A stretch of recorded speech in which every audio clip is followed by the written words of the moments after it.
عن أنس بن مالك رضي الله تعالى عنه قال قال رسول الله صلى الله عليه وسلم من فارق الدنيا على الإخلاص لله وحده لا شريك له وأقام الصلاة وآتى الزكاة فارقها والله عنه راض رواه ابن ماجه والحاكم وقال صحيح على شرط الشيخين। রাসূলুল্লাহ সাল্লাল্লাহু আলাইহি ওয়াসাল্লাম ইরশাদ করেন, যে ব্যক্তি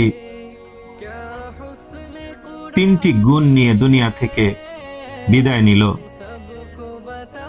1 নম্বর আল্লাহ পাকের একত্ববাদে বিশ্বাসী হয়ে দুনিয়া থেকে সে বিদায় নিল, আল্লাহ পাকের সাথে কাউকে কোনো শরীক করে নাই, আল্লাহ পাকের সাথে কাউকে অংশীদার বানায় নাই। 2 নম্বর নামাজ কায়েম করেছে।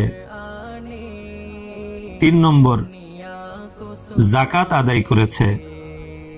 সে দুনিয়া যখন ছেড়ে চলে যায়, তার বিদায়টা যেন এমত অবস্থায় হচ্ছে আল্লাহ পাক তার উপরে সন্তুষ্ট আছে।